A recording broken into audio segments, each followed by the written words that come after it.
ನಮಸ್ತೆ ಎಜಿ ನ್ಯೂಸ್ಗೆ ಸ್ವಾಗತ.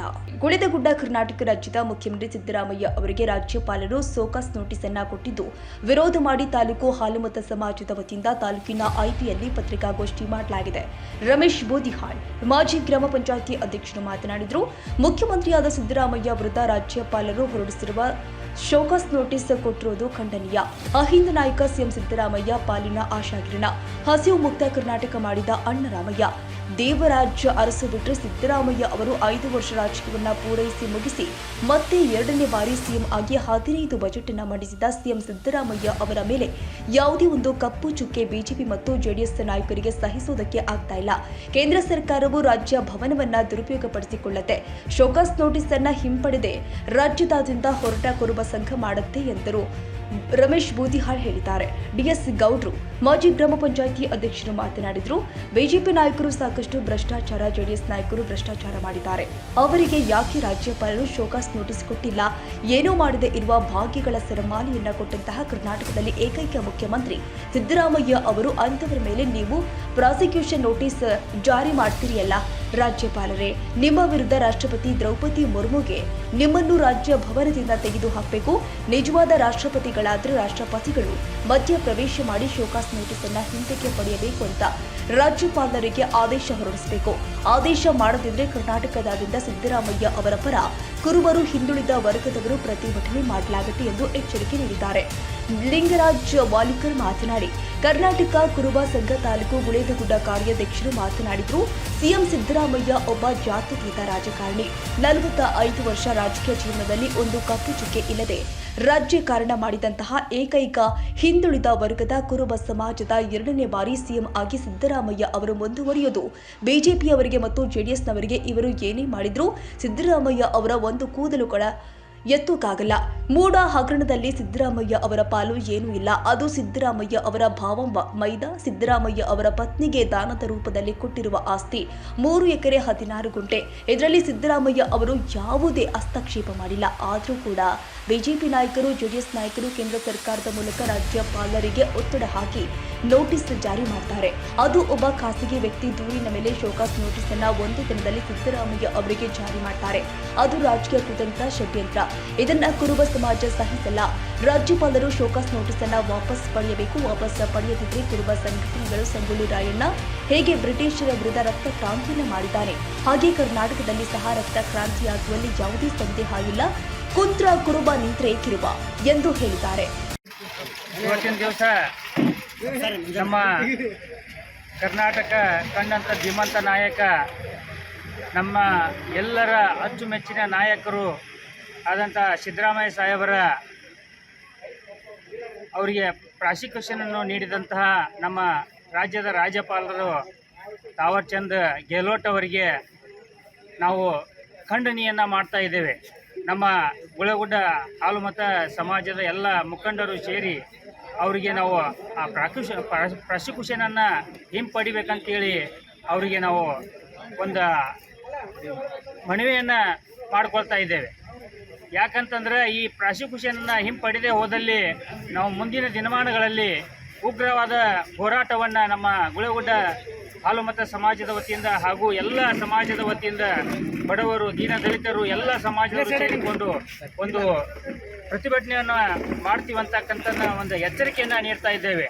ದಯವಿಟ್ಟು ಈ ನಮ್ಮ ಕರ್ನಾಟಕ ರಾಜ್ಯದ ಹಲವಾರು ಭಾಗ್ಯಗಳನ್ನು ಕೊಟ್ಟು ಎಲ್ಲ ಸಮಾಜದ, ಎಲ್ಲ ವರ್ಗದ, ಎಲ್ಲ ಬಡ ವರ್ಗದವರನ್ನು ಮೇಲೆತ್ತುವಂಥ ಕೆಲಸವನ್ನು ನಮ್ಮ ನಾಯಕರಾದಂಥ ಸಿದ್ದರಾಮಯ್ಯ ಸಾಹೇಬ್ರವರು ಮಾಡ್ತಾ ಇದ್ದಾರೆ. ದಯವಿಟ್ಟು ಆ ಕೆಲಸವನ್ನು ಈ ಬೇರೆ ಪಕ್ಷದವರಾದಂಥ BJP ಇರ್ಬೋದು, JDSನವರು ಇರ್ಬೋದು, ಕೆಲವು ನಾಯಕರುಗಳು ಸಹಿಸಿಕೊಳ್ಳದ ಆಗದೇ ಇರುವ ಕಾರಣ ಅವರ ಮೇಲೆ ಇಲ್ಲ ಸಲ್ಲದ ಅಪವಾದವನ್ನು ಹೊರಿಸಿ ಪ್ರಾಸಿಕ್ಯೂಷನ್ ಜಾರಿ ಮಾಡಲು ಸೂಚನೆಯನ್ನು ಮಾಡಿ ಈ BJP ಸರ್ಕಾರದ ಕೈಗೊಂಬೆ ಆಗಿರ್ತಕ್ಕಂಥ ತಾವರ್ ಚಂದ್ ಗೆಹ್ಲೋಟ್ರವರು ಈ ಪ್ರಾಸಿಕ್ಯೂಷನ್ ಹಿಂಪಡಿಬೇಕಂತೇಳಿ ತಮ್ಮಲ್ಲಿ ಮತ್ತೊಮ್ಮೆ ಎಚ್ಚರಿಕೆಯನ್ನು ನೀಡಿ ನಮ್ಮ ಹಾಲುಮತ ಸಮಾಜದ ವತಿಯಿಂದ ಒಂದು ಮನವಿಯನ್ನು ಸಲ್ಲಿಸ್ತಾ ಇದ್ದೇವೆ. ರಾಜ್ಯದ ಮಾನ್ಯ ಮುಖ್ಯಮಂತ್ರಿಗಳಾದ ಸಿದ್ದರಾಮಯ್ಯನವ್ರನ್ನ ಈ ಒಂದು ಮುಡಾ ಪ್ರಕರಣದಲ್ಲಿ ಏನು ಪ್ರಾಸಿಕ್ಯೂಷನ್ಗೆ ಕಳಿಸಿರ್ತಕ್ಕಂಥ ರಾಜ್ಯಪಾಲ ತಾವರ್ ಚಂದ್ ಗೆಹ್ಲೋಟ್ ರವರು ಈ ಒಂದು ಕೇಂದ್ರ ಸರ್ಕಾರದ ಕೈಗೊಂಬೆಯಾಗಿ ಮಾಡ್ತಕ್ಕಂಥ ಈ ಒಂದು ಕೆಲಸವನ್ನು ನಾವು ಖಂಡಿಸ್ತಾ ಇದ್ದೇವೆ. ಮೇಲಾಗಿ ಇವರನ್ನು ಮಾನ್ಯ ಗಣವೇತ್ರ ರಾಜ್ಯಪಾಲರನ್ನ ರಾಷ್ಟ್ರಾಧ್ಯಕ್ಷರಾದಂಥ ಶ್ರೀಮತಿ ದ್ರೌಪದಿ ಮುರ್ಮುರವರು ಈ ಕೂಡಲೇ ಅವರನ್ನು ಸೇವೆಯಿಂದ ವಜಾ ಮಾಡಬೇಕು ಅನ್ನುವಂಥದ್ದನ್ನು ಕೂಡ ನಾವು ಬಲವಾಗಿ ಒಂದು ಈ ಸಂದರ್ಭದಲ್ಲಿ ಹೇಳಲು ಗುಳೇದಗುಡ್ಡ ತಾಲೂಕಾ ಕುರುಬರ ಸಂಘದ ಸರ್ವ ಸದಸ್ಯರು ಒಮ್ಮತದಿಂದ ನಾವೆಲ್ಲ ಈ ಒಂದು ವಿಚಾರವನ್ನು ಪ್ರಸ್ತಾಪಿಸ್ತಾ ಇದ್ದೇವೆ. ಈ ಒಂದು ಪತ್ರಿಕಾಗೋಷ್ಠಿಯಲ್ಲಿ ಒತ್ತಾಯ ಮಾಡ್ತಾ ಇದ್ದೇವೆ. ಯಾಕಪ್ಪ ಅಂತಂದ್ರೆ ಕೇಂದ್ರ ಸರ್ಕಾರದ ಕೈಗೊಂಬೆಯಾಗಿರ್ತಕ್ಕಂಥ ಗಣವೇತ್ರ ರಾಜ್ಯಪಾಲರು ಈ ಒಂದು ಕೆಲಸಕ್ಕೆ ಕೈ ಹಾಕಬಾರ್ದಾಗಿತ್ತು. ಭಾಳ ವೇಟ್ ಮಾಡಿದ್ರು. ಆದರೆ ಇಂತಹ ಅವರ ಒಂದು BJP ಮತ್ತು JDS ಕುತಂತ್ರದಿಂದ, ಯಾಕಂದ್ರೆ ರಾಜ್ಯದಲ್ಲಿ ಈಗ ಅವ್ರು ಏನು ಮೊನ್ನೆ ನಡೆದಂಥ ಲೋಕಸಭಾ ಚುನಾವಣೆಯೊಳಗೆ ಮದುವೆ ಆದರೂ ಇನ್ನು ನಾಳೆ ಬರ್ತಕ್ಕಂಥ ತಾಲೂಕ್ ಪಂಚಾಯತ್ ಜಿಲ್ಲಾ ಪಂಚಾಯತಿ ಚುನಾವಣೆಯೊಳಗೆ ಅವರು ಡೈವರ್ಸ್ ಆಗುವಂಥ ಕೆಲಸಕ್ಕೆ ಬಂದಾರ.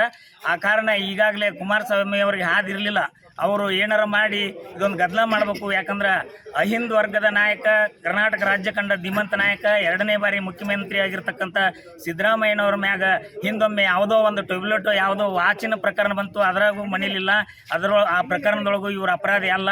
ಇದು ಕೂಡ ಇವ್ರನ್ನ ಇವರೊಬ್ಬ ಅಪರಾಧಿ ಸ್ಥಾನಕ್ಕೆ ನಿಲ್ಲಿಸುವಂಥ ವಿಚಾರಕ್ಕೆ ಇವರು ಪ್ರಾಸಿಕ್ಯೂಷನ್ ಅಂಥೇಳಿ ನ್ಯಾಯಾಲಯಕ್ಕೆ ಏನು ಈ ಒಂದು ವಿಚಾರವನ್ನು ರಾಜ್ಯಪಾಲರು ಕಳಿಸಿದ್ದಾರೆ. ಇದು ಬಹಳ ಖಂಡನೀಯ ಅಂತ ಈ ಸಂದರ್ಭದಲ್ಲಿ ಹೇಳುತ್ತಾ, ಯಾಕಂತಂದ್ರೆ ಇವರು ಅನೇಕ ಗಣವೇತ್ರ ರಾಜ್ಯಪಾಲರ ಟೇಬಲ್ ಮ್ಯಾಗ ಹಲವಾರು ಪ್ರಕರಣಗಳದಾವು. JDSನವರು ಅದಾವು, BJP ಅವರು ಅದಾವು, ಸಾಕಷ್ಟು ಮಂಡ ಮುಚ್ಚಾರಿ ಇವರು.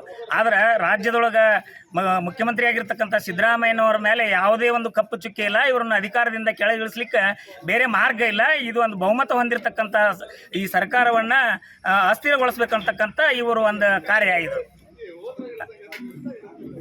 ಅಲ್ಲಲ್ಲ, ಈ ಕೇಂದ್ರ ಸರ್ಕಾರದವರು ಈಗ ಒಂದು ರಾಜ್ಯಪಾಲರನ್ನ ದುರುಪಯೋಗ ಮಾಡಿಸ್ಕೊಳ್ತಾ ಇದ್ದಾರೆ.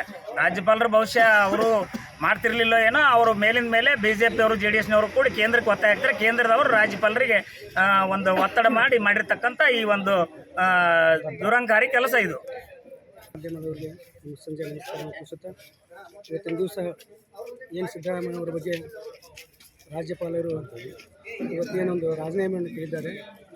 ದಯಮಾಡಿ ಅವರಲ್ಲಿ ವಿನಂತಿಯನ್ನು ಮಾಡ್ತಾರೆ. ಹಿಂದುಳಿದ ಒಬ್ಬ ನಾಯಕನ ಬಗ್ಗೆ, ಒಬ್ಬ ಪ್ರಾಮಾಣಿಕವಾಗಿ ಕೆಲಸ ಮಾಡುತ್ತಾ 5 ವರ್ಷ ಅವಧಿಯನ್ನು ಮುಗಿಸಿ 2ನೇ ಬಾರಿಗೆ ಮತ್ತೆ ಮುಖ್ಯಮಂತ್ರಿಯಾಗಿ ಇವತ್ತು ರಾಜ್ಯದಲ್ಲಿ ಹಿಂದುಳಿದ ವರ್ಗದ ಪರವಾಗಿ 5 ಭಾಗ್ಯಗಳನ್ನು ಕೊಡುತ್ತಾ ತಾವು ಏನು ಅನ್ನೋದನ್ನು 2ನೇ ದೇವರಾಜ ಅರಸು ಅಂತ ಏನೊಂದು ಹೆಸರನ್ನು ಇವತ್ತು ಪಡ್ಕೊಂಡಿದ್ದಾರೆ.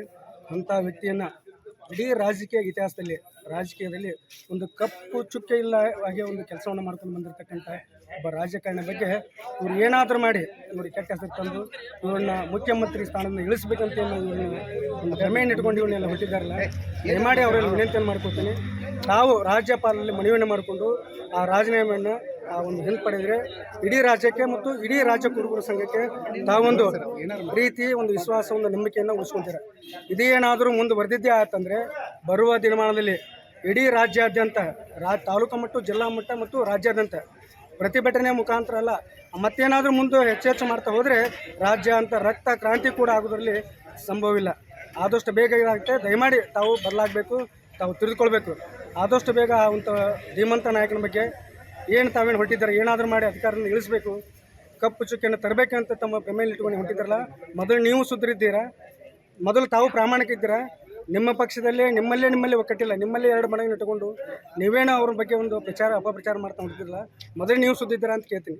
ನಿಮ್ಮ ಅಧಿಕಾರದ ಅವಧಿಯಲ್ಲಿ ಯಾರ್ಯಾರು ಏನೇನಿದ್ರು ಅನ್ನೋದನ್ನು ನಾನು 1996ರಿಂದ ನಾನು ನೋಡ್ತಾ ಬಂದಿದ್ದೇನೆ. ಒಬ್ಬ ಉದಾಹರಣೆಗೆ CT ರವಿ ಅಂತ ಒಬ್ಬ ವ್ಯಕ್ತಿ, ಮಾಜಿ ಮುಖ್ಯಮಂತ್ರಿ ಬಗ್ಗೆ ಹೇಳ್ತೀನಿ. ನಾನು ಒಬ್ಬ ಸದಾನಂದ ಗೌಡರು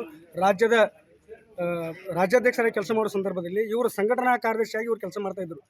ಪಕ್ಷದ ಆಫೀಸ್ನಲ್ಲಿ ಒಂದು ಸಿಸ್ಟಮ್ನಲ್ಲಿ ಕೆಲಸ ಮಾಡುವಂಥ ವ್ಯಕ್ತಿ, ಒಂದು ಬೈಕಿಂದ ಇನ್ನೊಂದು ಹಳ್ಳಿಗೆ ಹೋಗ್ಬೇಕಾದ್ರೆ ಮತ್ತೊಂದು ಬೈಕ್ ಕೈ ಮಾಡಿ ಹೋಗುವಂಥ ವ್ಯಕ್ತಿ, ಹೆಗಲಿ ಚೀಲ ಹೋಗುವಂಥ ವ್ಯಕ್ತಿ ಇವತ್ತು ಸಾವಿರಾರು ಕೋಟಿ ಕಾಫಿ ತೋಟವನ್ನು ಮಾಡಿದ್ದಾನೆ ಅಂದರೆ ಅದು ಹೇಗೆ ಮಾಡಿದ, ಎಲ್ಲಿಂದ ಮಾಡಿದ? ಇದೇ ಅಲ್ಲ ರಾಜ್ಯದಲ್ಲಿ ತುಡುಗು ಮಾಡಿ, ಕಳುವು ಮಾಡಿ, ದರೋಡೆ ಮಾಡಿದ್ದಲ್ಲ. ಅಂಥ ಒಂದು ಸಾಕಷ್ಟು BJPಯಲ್ಲಿ ಅಧಿಕಾರ ಮಾಡಿದಂಥ ಮುಖ್ಯಮಂತ್ರಿಗಳು, ಮಾಜಿ ಮುಖ್ಯಮಂತ್ರಿಗಳು ಸಾಕಷ್ಟುಗಳಿದ್ದಾರೆ. ಅಂಥವ್ರನ್ನು ತೆಗೆದರೆ ಇನ್ನೂ ಸಾಕಷ್ಟು ಬಗದಂಗೆಲ್ಲ ಸಾಕಷ್ಟು ಜನ ಸಿಗ್ತವೆ. ಅದನ್ನು ಯಾವುದೂ ಈ ವರ್ಷ ಒಂದು ಸಂದರ್ಭದಲ್ಲಿ ಚರ್ಚೆ ಮಾಡೋದು ಅವಶ್ಯಕತೆ ಇಲ್ಲ. ಇವತ್ತು ಒಬ್ಬ ಒಳ್ಳೆಯ ಮನುಷ್ಯನ ಬಗ್ಗೆ, ಒಬ್ಬ ಮುಖ್ಯಮಂತ್ರಿ ಬಗ್ಗೆ ಇವತ್ತು ನೀವೇನು ಕಪ್ಪು ಚುಕ್ಕಿಯಲ್ಲಿ ಹೊಡಿತಾರಲ್ಲ, ದಯಮಾಡಿ ತಮ್ಮಲ್ಲಿ ವಿನಂತಿಯನ್ನು ಮಾಡ್ಕೊತೀನಿ, ನೀವೆಲ್ಲರೂ ಕೂಡಿಕೊಂಡು ಈಗೂ ಇನ್ನೂ ಟೈಮ್ ಇದೆ, ನಿಮಗೆ ಅವಕಾಶ ಮಾಡಿಕೊಡ್ತೀವಿ. ಇಡೀ ರಾಜ್ಯ ಕುರುಬ ಸಂಘ ತಮ್ಮಲ್ಲಿ ವಿನಂತಿ ಮಾಡ್ಕೊತೀವಿ, ದಯಮಾಡಿ ರಾಜ್ಯಪಾಲರಿಗೆ ಆ ಒಂದು ಅರ್ಜಿಯನ್ನು ತಿರಸ್ಕರಿಸಿ ಅಂತ ತಮ್ಮಲ್ಲಿ ವಿನಂತಿಯನ್ನು ಮಾಡ್ಕೊತೀವಿ. ಗುಳೇದಗುಡ್ಡ ತಾಲೂಕು ಕುರುಬ ಸಂಘ ಸಿದ್ದರಾಮಯ್ಯ ಪರವಾಗಿ ಮುಂದಿನ ದಿನದಲ್ಲಿ ಪ್ರತಿಭಟನೆ ಮಾಡಲು ಸಿದ್ಧರಾಗಿದ್ದೇವೆ ಎಂದು ಲಿಂಗಪ್ಪ ಹಿರೇಕುರುಬರ, ರಮೇಶ ಬೂದಿಹಾಳ್, ಮುಖೇಶ ಹೊನ್ನೂರ, ನಿಂಗಪ್ಪ ವಾಲಿಕರ್, ಡಿಎಸ್ ಗೌಡರ್, ಹನುಮಗೌಡ ಹೊಸಗೌಡ, ಯಲಗುರ್ದಪ್ಪ ನಾಗಪ್ಪಗೌಡ, ವೈವಿ ಗೌಡರ್, ಜ್ಯಾವಪ್ಪ ಮ್ಯಾಗಿ, ಮಲ್ಲು ಹುನಗುಂಡಿ, ಬಸವರಾಜ್ ಗುಡಿ, ಹನುಮಂತ ಗಡೇಜ್, ಇನ್ನೂ ಅನೇಕ ಕುರುಬ ಸಮುದಾಯದ ಮುಖಂಡರು ಉಪಸ್ಥಿತರಿದ್ದರು. ತಾಜಾ ಸುದ್ದಿಗಾಗಿ ಎಜೆ ನ್ಯೂಸ್ 24x7ಗೆ ಸಬ್ಸ್ಕ್ರೈಬ್ ಮಾಡಿ ಮತ್ತು ಬೆಲ್ ಐಕಾನ್ ಒತ್ತಿ ತಪ್ಪದೇ ಲಿಂಕ್ ಶೇರ್ ಮಾಡಿ.